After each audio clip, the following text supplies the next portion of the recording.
One woman did not lose her home in that fire. In fact, the closest house that burned is about 250 feet away. Yet she can't go home because of the smoke and the damage that remains. She spoke to our Angeline McCall about why returning home isn't an option for her. There's a difference between a house and a home. I just desperately want to go home. Victoria Hart is learning that difference. I stand in really full gratitude that I have a house, but it's not a home. I don't have a home to go to. She's currently at an Airbnb in Loveland. Concerns about smoke damage have stopped her from returning to her Louisville home.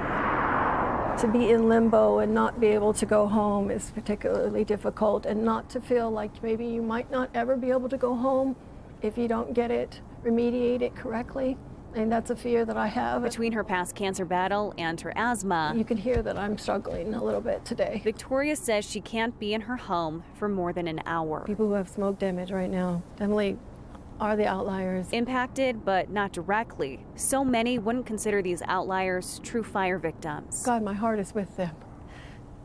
But we're suffering in a different way. Victoria's insurance will pay for carpet shampooing and surface cleaning, but she wants those items replaced. It's not going to be okay for me to return until every part of my house is addressed with the smoke damage. As she fights with her insurance, she'll stay here in a temporary house. I'm worried about how long that's going to be. A place that couldn't be a replacement for a home. I want to go home. We can't go home yet.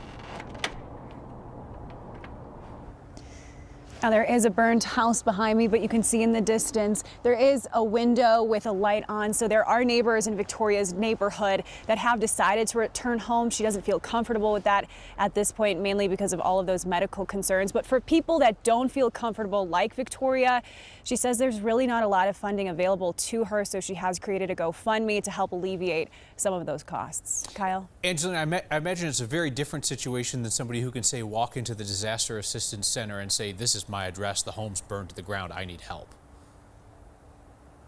Yeah, it's incredibly different, and a lot of it comes down to if your house is on this map and declared by Boulder County as damaged. She's gone to the county 4 times now to try to get her house on that map because she's close, but she's also not in an area where, for instance, there's 1 home standing or 3 homes standing. It is a subdivision with homes that are still up and standing, so that makes it a little bit more challenging for her to access those funds. And without being on that map, you can't get resources from FEMA or other state and local funding either.